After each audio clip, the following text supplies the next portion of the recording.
Well, thank you so much for taking the time to talk to us.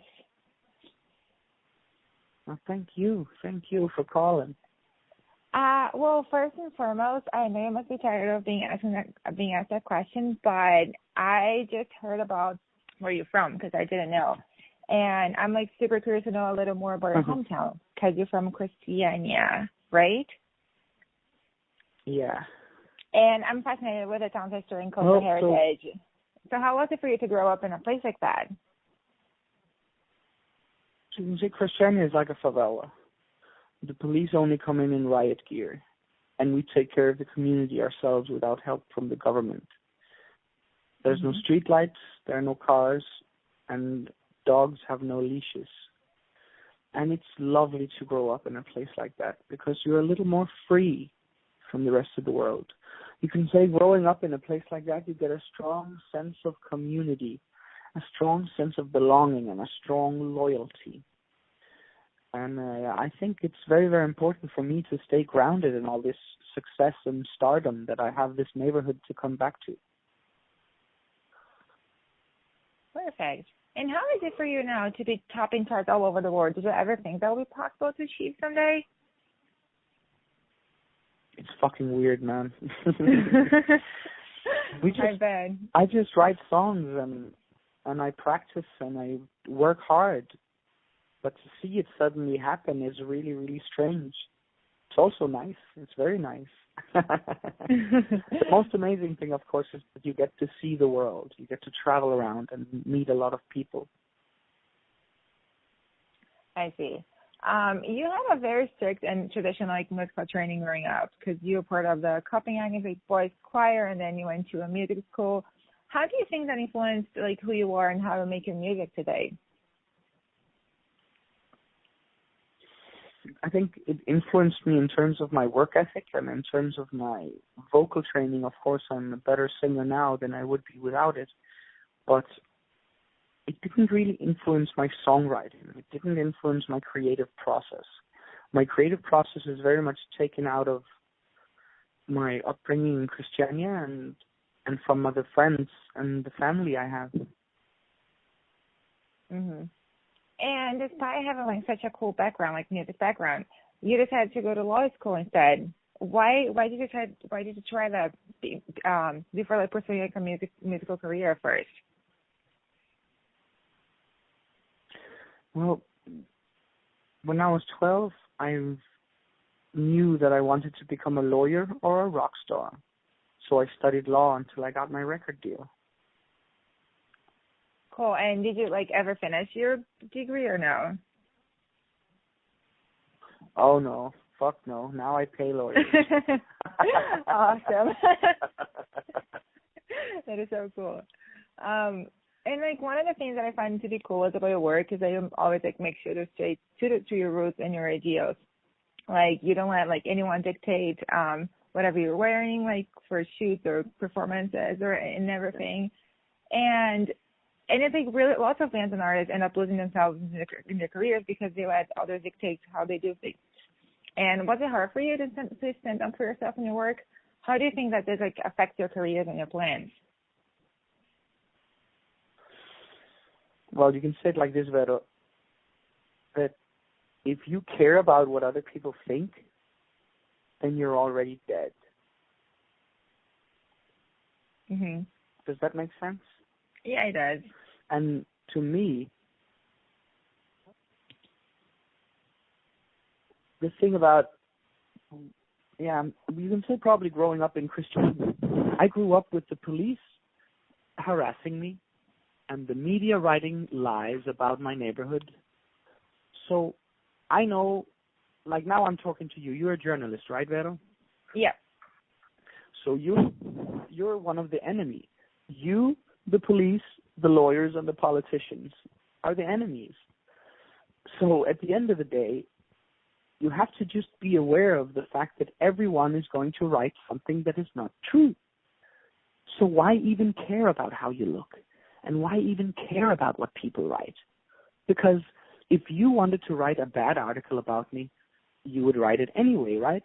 You wouldn't need to call me and talk to me to write it. You could just write it.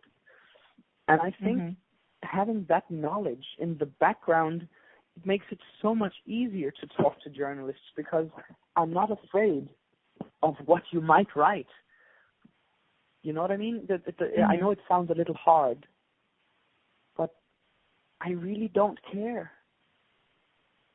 And I think because I don't really care, then I'm just so honest that at the end, it always becomes a little better than I expected it to be. I hope you didn't take it too hard about me calling you the enemy. It's just a figure of speech. No, I totally get it. It makes total sense because, I mean, the media can definitely does that. And they will, like, definitely, like, write something, like, they'll, like, twist your words and everything. So it makes sense that you think that way. And the way you say it, it's perfect. No, I totally got you. Have you met some people from the favela? Have you met some people from the favela? Yes, I have. I think they're the most amazing people. They remind me of home. So have you I remember meeting, before? Mr. Katzek. Yeah, I've been to Brazil as a kid, as a 12-year-old, and as a grown-up when I was 20. I was in Rio. You know cool. Mr. Catra and DJ Primo? Oh, yeah, of course. Yeah, Mr. Catra was in my neighborhood with his band, and they really liked it. And I remember meeting the guys. It was a really, really fun time. Because, yeah, I mean, the media portrays the favela being really dangerous and everything, but once you get to know, like, the people that actually live there, they are really nice and, like, really, like, because they're, like, so humble, they're, like, just, like, nice. They're just happy to be alive. You know what I mean? Exactly. That's how I grew up. The difference between my favela and favelas in, like, Rio de Janeiro is in my neighborhood, we have the lowest violence count in the inner city. Because everybody takes care of everybody. And that's important. At the end of the day, that's what's important. At the end of the day, you're only as strong as your weakest link. Exactly. You can say, nobody talks to the police. We have a sentence where I come from. I wasn't there, and if I was, I must have been asleep. Makes sense. But I know your problems in the favela are a little bigger. Sorry, I'm listening. Oh, no, you're good. It's because, like, the favelas are, like, they're just really big communities and they're, like, spread, like, all over the country, basically. It's not just Rio or Sao Paulo, it's, like, everywhere. I know. I've only seen them in Rio and Sao Paulo. That's just what I know. Yeah. It's okay. I mean, we're trying to improve the situation.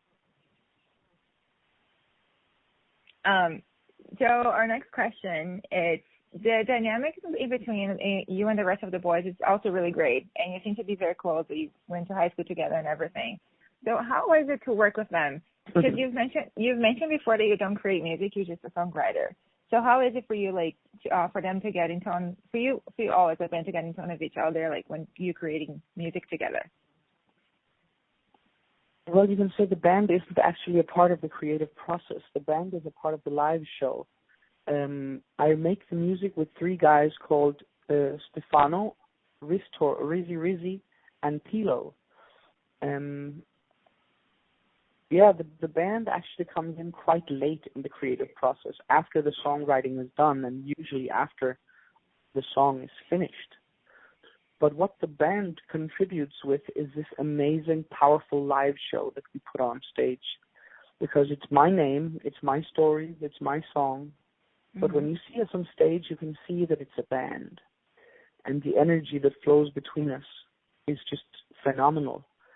And actually, the three guys that I write songs with are also from the same high school.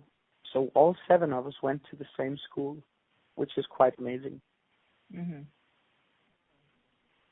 That's so cool. Also, your father's passing is known to be something that had a huge impact in your life, because he was and still is a huge influence in your career and your songs. Do you want to share something that you've learned from him that helped you to be who you are today? When we were teenagers and we started going out with girls, my father always said, make sure she has a good time. And in the beginning, I didn't really understand it. And as I grew older, I got to really understand it. And what he meant was, first of all, no means no. But if she only wants to go and dance, if she only wants to dance, make sure it was the best dance of her fucking life. Aww. And if she only wants to have a drink, make sure it's the best drink of her fucking life. And if she meets you and she's like, nah, you're not my type, that's okay.